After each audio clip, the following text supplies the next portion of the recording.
everyone, this is Semih, and today I am hosting this episode by myself and together with a guest. Kai is going to be my guest today. Hi, Kai. Yeah, hello. Thank you, Semih, for having me. Welcome. I'm really happy to have you. So today, together with Kai, we are going to talk about, from a different perspective, about the youth perspective in the Netherlands, in the Dutch culture, and so on. So, well, without further ado, I'm just going to ask you, Kai, can you just briefly introduce yourself to our listeners? Yes, so my name is Kai Wabishevich. I'm 18 years old and I'm currently a student at the Vrije Universiteit in Amsterdam. I study artificial intelligence and I'm originally from Israel. I lived there until I was about 10 years old. Afterwards, I moved to the US for a year and a half, and then I moved here to the Netherlands at about 11 and a half years old. So I've been in the Netherlands, specifically in Almere, for the past seven and a half years. Oh, that's quite a journey. Yeah. I would say you are quite multinational. Yeah. Person. I'd like to think so. Okay, how many languages can you speak? I can speak 4 languages. 4, and which of them? English, Dutch, Hebrew, and Russian. Wow, great. Yeah. Man of talents. Yeah. Welcome, Kai, again to our podcast. Thank you. So you mentioned that you came to Netherlands when you were around 11-ish years old, right? And before then you were living in US. Yeah. So can you also explain, your experience about as a child, coming to Netherlands from US, comparing maybe, the differences between the US culture and the Dutch culture? Yeah. So I would say there's quite a cultural difference between the US and the Netherlands. Obviously, slightly less than if you're coming from another maybe non-Western country. But I would say there's still quite significant differences from the US and the Netherlands. First of all, I think the people are very different in their attitudes and their beliefs. I found Americans to be almost more open and friendly and open to just conversation in public or in spaces like that, while Dutch people might be a bit more reserved at first as to starting conversations or as to being open regarding certain things. But I found out that with time, the more you get to know people, the more they open up here. So that is a big cultural change which I've noticed. And which state of US did you stay? In Georgia, specifically in Atlanta. Okay. Yeah. Sounds great. And about the climate also, do you see that difference? Yeah. There's, the south of the US is quite warm comparatively to here. Yeah. So it took some getting used to as well, especially compared to Israel, which was what I was used to. Yeah. It's very, very warm there compared to quite cold here. But yeah, it took a few hard winters to get used to it. But I would say at this point, after 7 years, the winters don't affect me as much. So okay. That's great. You're used to already Dutch weather. Yeah. Okay. Do you do also the Nieuwjaarsduik, what we call in Netherlands? So. Oh, no. Not yet. Maybe 1 year, but haven't done so far. For the listeners who don't know this, so there's a culture here in the Netherlands but correct me if I'm wrong, Kai, during the New Year's Eve, right? So the people just go to the sea. Yeah. And just have a swim. It's usually really freezing, super cold, but it's refreshing. It is. Supposedly. Maybe it's once in a lifetime experience we should try. Yeah. Well, for some it's every year, but I never did it. Not for me. No. I never did it either. Yeah. Okay. And so back to you came to Netherlands when you were quite young, and by the time also you were speaking English since you were living in US.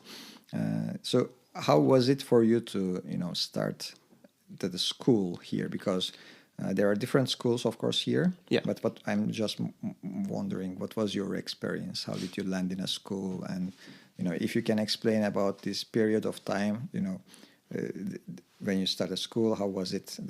Probably the lessons were different, and then the making friends and the culture, all those things. So how was your experience in this area? Yeah, so my experience was I was already quite used to switching schools, as when I moved from Israel to the US, I had to switch schools. So it wasn't in particular drastic for me in terms of changing schools, but the school environment was very different. So in the US, obviously, I was following lessons in English. When I came to the Netherlands, I went to Taalcentrum, which is a school for people who don't speak Dutch or speak a very basic level of Dutch to help them learn it better. So it's a lot of kids that come from pretty much all over the world. So the communication there was, well, the lessons were given in Dutch, but the people in between themselves either spoke English, which I spoke with most of my friends there, but there were people that came from places where they didn't speak English or they didn't know English, so then they would be communicating in Dutch, although very basic Dutch. Yeah.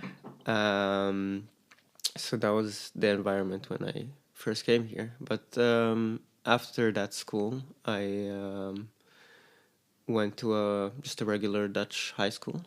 So there it was, to be honest, not too different from, say, American middle school or I'd assume in Israel as well. I mean, it's, you follow lessons, you make friends, but it is, of course, done in Dutch.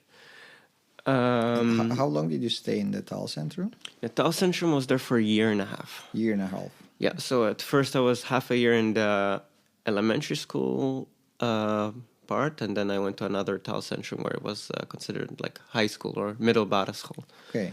Yeah. And by the end of this 1.5 year, I assume that you were fluent in Dutch, and then you would just... Actually, no. No? No. To be quite honest, I feel like the school did not adequately prepare my Dutch level to high school, although I did speak some Dutch by then. It did teach me some Dutch. But I wouldn't say it was at fluent level. But I would contribute that to the fact that all my friends at that school spoke English, so I was speaking English quite a lot with my friends. But I saw with a lot of other people that were there, they did speak good Dutch afterwards. They went on to normal Dutch high schools here, and they integrated quite well. They learned the language to quite a fluent level afterwards. So, okay. Yeah. But probably you took some exams at the end of this period, and then you passed them, apparently. That's the way they graduated, I guess, right? Yeah, I think so. It was like 7 years ago, so I don't remember exactly how it went. But yeah. Okay. And then you switched to the Dutch secondary schools? Yeah, secondary school. Yeah, I was placed... Was it also difficult? Because as I understand now that your Dutch wasn't really as any 12-year-old Dutch kid. Yeah. So yeah, exactly. I can imagine, like, when you go to that school, everybody immediately turns to Dutch. Nobody speaks English, barely, or maybe during the school. Yeah. And then? So that was quite difficult at first, the first year or two, I would say. Although I did have some friends from Taalcentrum that also went to my new Dutch school, regular Dutch school, so that helped me a bit, having a few friends there.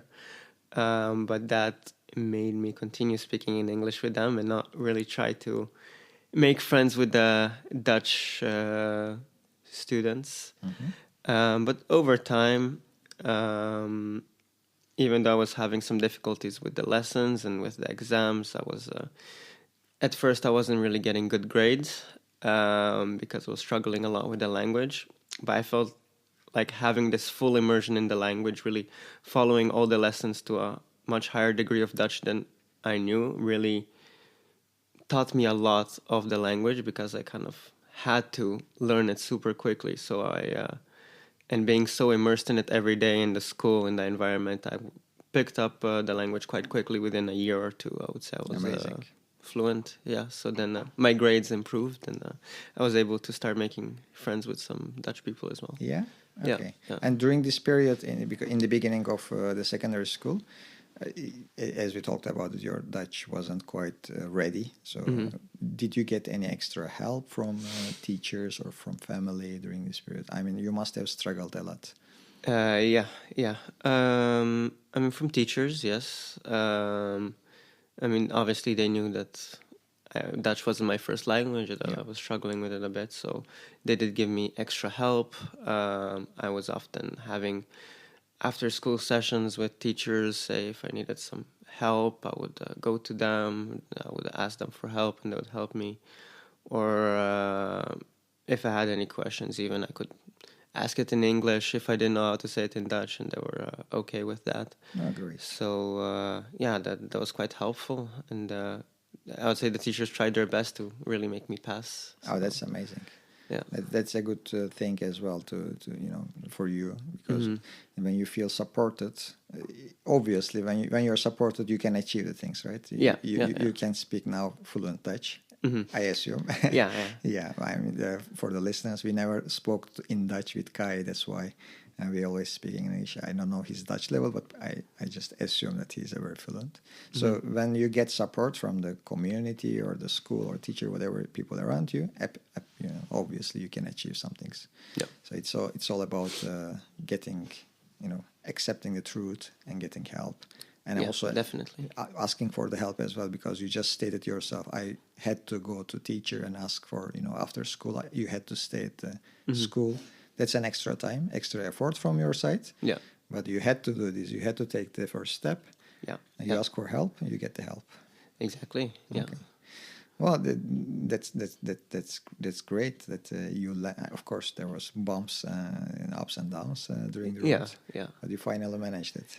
It wasn't easy, but I got through it. Yeah. So, do you feel comfortable right now after all these years? Because 7.5 years you have been here. You feel comfortable about being in Netherlands, being in the Dutch culture? Yeah. I would say I feel comfortable about it. I mean, after finishing high school, obviously I had the choice to go anywhere in the world to study, but I chose to stay here in the Netherlands and go study in Amsterdam. So. And may I ask what was the motivation for you to stay here? Well, first of all, I like the city. I liked Amsterdam at least. Yeah. I find it a great place, and another big factor for me was also how international it was. So meeting people from diverse backgrounds, cultures, places, and also people that speak English. I find that to be quite nice and more easy for me to connect with such people. And for the third reason is that I was already living here, and by the point that I was applying to universities, I already had a Dutch nationality. So applying for universities was first of all much cheaper. True. And also I was already quite familiar with the culture, with the language, and I wouldn't have to move anywhere else. So that made my process of getting into and starting university much simpler and more relaxed for me. Yeah. Are you happy with the education quality that you get from the university? Yeah, I would say I'm happy. Yeah. Okay, that's great to hear. Yeah. And so, as an 18-year-old, you're representing the youth for us. Yeah. And quite a big task. No pressure. And you live in Almere. Yeah. And you study in Amsterdam. You regularly go to different cities, probably to meet friends, and especially to Amsterdam you go. Yeah. So, living in Almere, is it, good enough for you? Are there enough places for you and for your friends to go together and, spend some time? Or do you always crave to go to, big cities like Amsterdam? Or another Randstad, what we call. Yeah, honestly, I spend most of my time with friends in Amsterdam. Although when I do go out with friends from Almere, we do usually just go to a place in the city center in Almere. But I would say the options in Almere are not as diverse or as big as in Amsterdam. But obviously, it's a smaller city as well, so it makes sense. But yeah, I mean, if you just want to go out with friends for like a drink or just like have a nice conversation or something, you just go to like a bar or like a cafe and just sit down, have a beer or a coffee, and yeah, it's not much different than a bar in Amsterdam, I would say. No, I understand. And do you think that are there enough facilities here in the Almere, or is it just always the same places? You know. all the Yeah, people that's go? the thing. For the youth, I think there could be perhaps a bigger variety of places because now it's mostly just cafes and bars. Mhm. But for example, one of my favorite places in Amsterdam to visit is a jazz place. They play live jazz, and it's like a jazz bar. It's called Café Alto. So I go there quite often with friends. We don't have that here in Almere, so it's a bit of a pity for me. Maybe you But, can open one. yeah, possibly in the If future. there is enough demand, right? Uh-huh. You have to make a market research for, of course. Yeah, of course. But yeah, I think in terms of other activities as well, though, say clubbing. I'm not a big clubbing person, but I have friends who are more into it. And if you compare Almere with Amsterdam, I mean, Amsterdam is, I would say, known worldwide for its nightlife. But Almere also has a few clubs, but they're not at the same level as Amsterdam, and they're also very, very Dutch. So they play lots of either pop songs or Dutch music in the clubs here in Almere, which I'm less of a fan of. But I guess it just depends on personal preference. No, I can understand, of Yeah. course. So there are apparently a couple of options, but not Yeah, very there are various. options. So that's big. Yeah, and the music does tend to be more or less the same in the few clubs that we have Yeah. here in Almere. Okay. So yeah. after a few times, probably you feel already. Okay, I have been there a couple of times, so it's not interesting anymore. Yeah, I can imagine. yeah, exactly. Okay. And what other activities do you like to do? May I ask? I mean, I like. Yeah, that's a good question. Yeah, I mean, whenever I want to study, there's the library in Almere, which is it's quite a nice library. I used to, when I was still in high school here, I used to go there very often. I spent lots of time there as well, and it's a great facility for studying or for reading books or whatever not. So that is. There is an online option as well, right? Yeah, there's a website as well. You can check out what books there are in the library, Yes. and then you could just, I think, borrow them or. You can reserve some of them. Yeah, I because think you can reserve the books as well. I don't use it that much, but my wife is better on the library. She has a library subscription. I don't know, do you have it or not? But she usually arranges this. You can reserve, for instance, a book if you want to borrow. Because by the time you go there, it can already be borrowed by someone else. So Of course. you reserve it, they put it in a place for you, then you take it from there. There's also online audiobooks options. I don't know, have you ever used them? But No. no, okay. So some people are into it. I like them, but I like reading more. But, if you're okay with audiobooks, also in the library there are various audiobook options that you can just borrow and listen. That's it, how it works. But anyway, back to you. Yeah. So libraries. Do you do other hobbies or activities? I like cycling. Oh, great. Yeah. A very rare thing in Netherlands. Yeah, I know. I guess it's a very Dutch hobby. But, I mean, usually I like biking to different cities around the country. So I've been to every province and pretty much every major city there is. By bike? Some by bike, some by train. But I've biked to Zeeland, to Friesland, Groningen, Drenthe, pretty much anywhere. Yeah, anywhere and everywhere in the Netherlands. Usually starting from Almere. So, I would say the cycle infrastructure is probably the best you could have in the world here, which I'm very grateful for. That's great to hear. I assume that you have I don't know how they call it in English, but like a race bike? No, actually, I just do it on my regular bike. Just a regular bike? Yeah. And you just hop on it and just hit the road? Yeah, exactly. Amazing. I love that. Yeah. And do you have in your mind, if you just think about it, what was the longest mileage or the range that you make in a Longest. day? In a day. Yeah. Within one day, it's about, I think, 100 and... It was actually on a trip I did recently in October to Groningen. It was actually from Amsterdam. It took 2 days. So on the first day we did 70 kilometers, and on the second day we did about 140 kilometers. Wow. Yeah. And then 140 kilometers in a day. quite a long day of biking, but it was very rewarding. Was it a group of people, for your friends? Just me and one other friend. Wow, that's amazing, man. That's super fun. Congratulations. Yeah. Thank you. Which season was it, or which month of the year? It was in October. October. I think in like early October, so it was still quite warm. Yeah, I would say. Comparing to Netherlands, right? Yeah, compared to Netherlands, yeah. I think it was maybe like 15, 20 degrees then, so it was okay. But it's better to bike in this temperature, I guess, rather than, under 30 degrees probably. Yeah, I mean, biking when it's super warm, it's also very difficult. Yeah.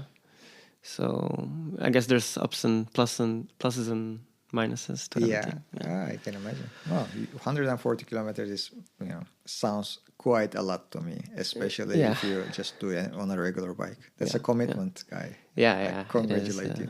Thank you. Yeah, that's great. So, and as you said, biking options are, bike paths are amazing. I find it here in Almere as well, because Almere was built 50 years ago, literally, because this year we are celebrating the 50th year. And the city was designed literally for these purposes, because here bike paths are bike paths. They don't really cross the car roads. Yeah, not at all. No. So there may be some intersections, but then there is always a rule who goes first and who goes latest. Then everybody knows then what needs to be done. Also, the bus roads are different. Bus lanes are different, and it's exceptional urban planning. Yeah, indeed. Yeah, it's like I don't know. Do you play games? But I when I was young, I was playing a game called SimCity. You just simulate a city. You do everything as a mayor. It was like this. So as if I think it's even better design. True. Yeah, they did a better job than me, definitely.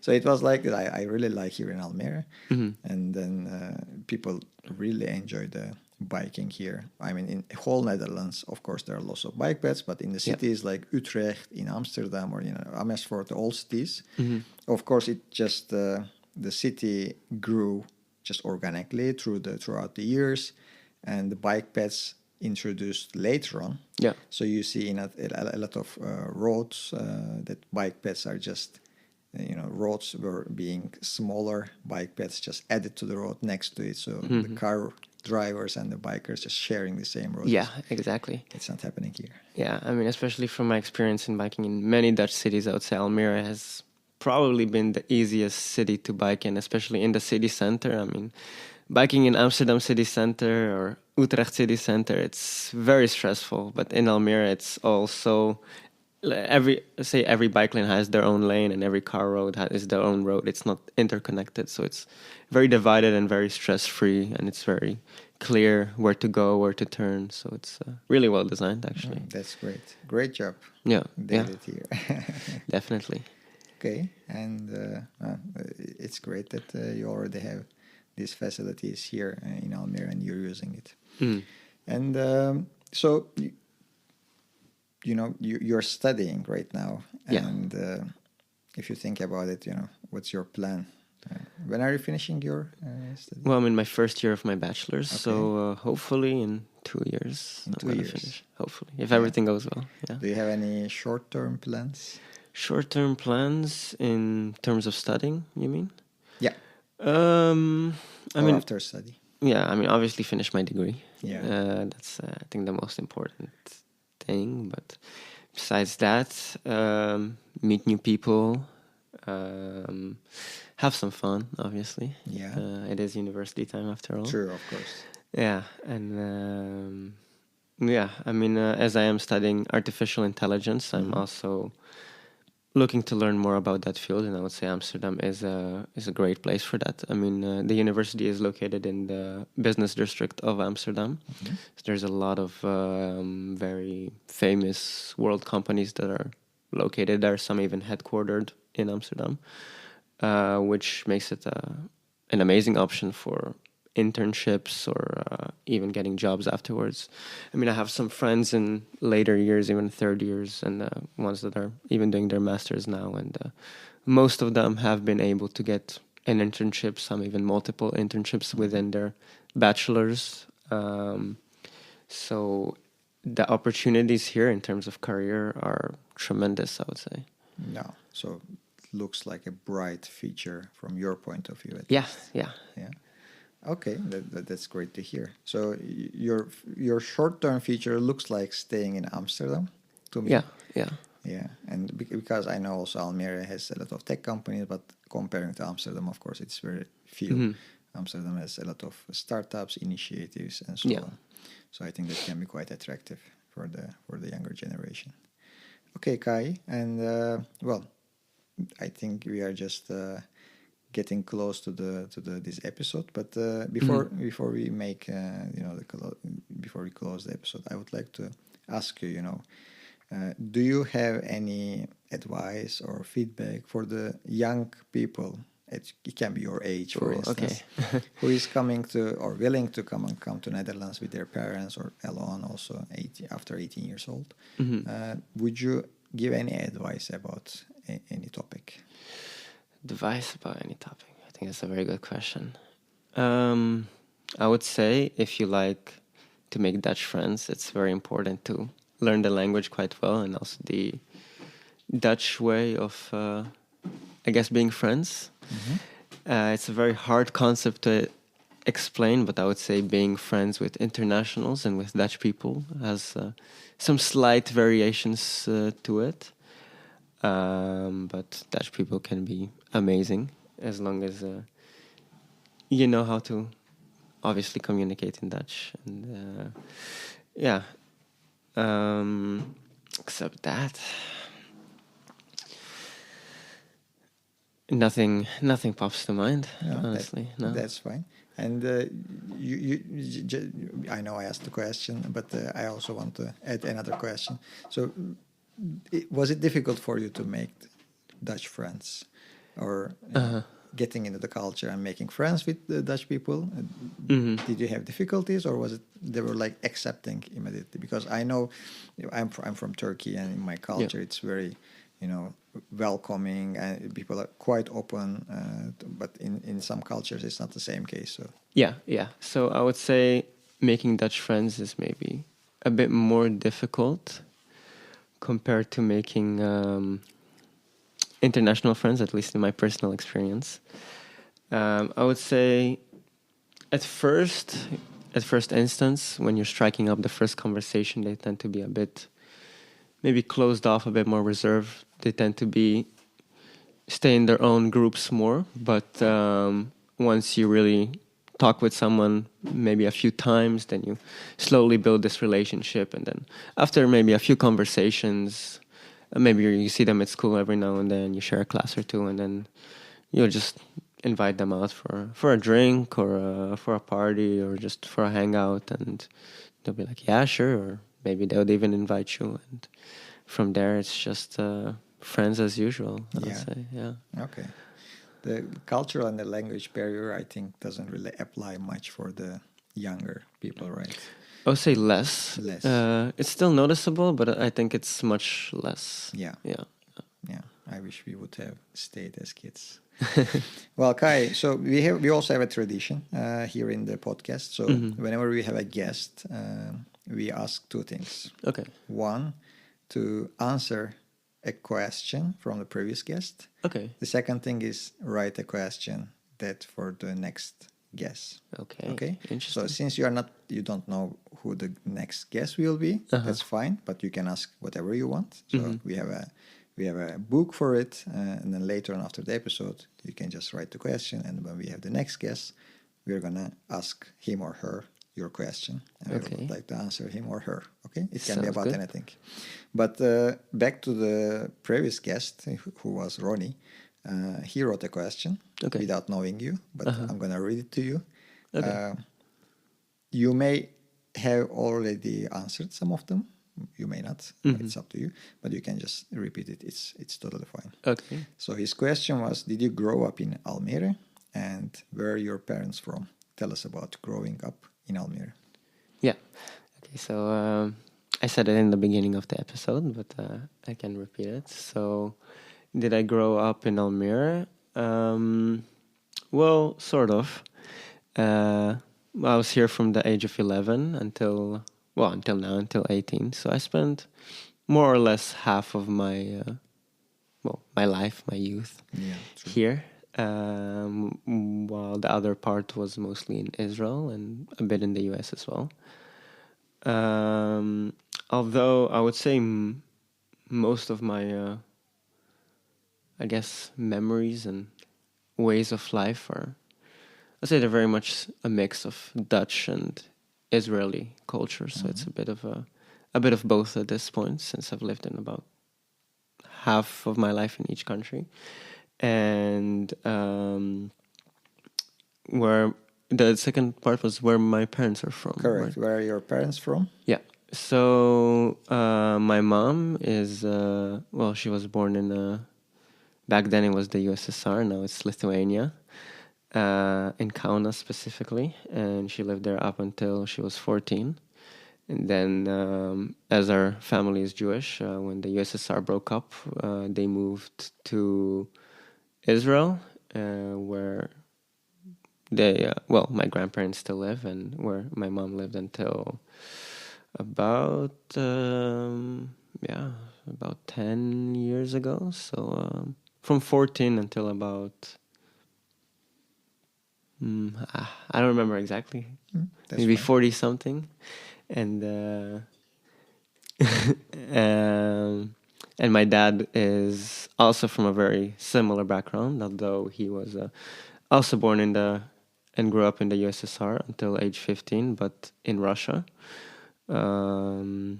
More specifically in southern Russia, near Pyatigorsk, in a small town near there. And then he moved to Israel at 15, and eventually, about a decade ago, moved to the US. So not in the Netherlands, no. Yeah. Yeah. And because we talked about you're growing up here also, we talked during our podcast, but the last thing about specifically in Almere, if you want to say few words about a youth or a child by the time coming here and growing up in Almere, how would you describe it in a few sentences? For a new person? Yes, for a new international coming here and growing up here, almost the half of his childhood spent here. If you want to describe it in a few sentences or summarize it, what would you say? Yeah, so I would say you get to meet a lot of new people. My horizons have definitely been expanded. People from many different backgrounds, nationalities, and ethnicities, which is really great. And it is very cold as well. It does take some getting used to, but it's not that bad. I've learned to like it in a way. And besides that, yeah, I don't know. I guess Almere is a great place to grow up. It's a very decent place, yeah. Well, thank you very much, Kai, for your time and for your honesty. Yeah, it was thank you, a Semih. pleasure to hear your point of view about here in Netherlands, Dutch culture, and Almere also. I really enjoyed. I hope you did as well. Yeah, I definitely did so. Yeah. Okay, so we will ask Kai to write a question also after this episode for the next guest. Yeah, sounds good. I'm already excited about what he's going to ask. Yeah. Well, thanks for listening, and that's all for today. Tot ziens. Yep, bye-bye.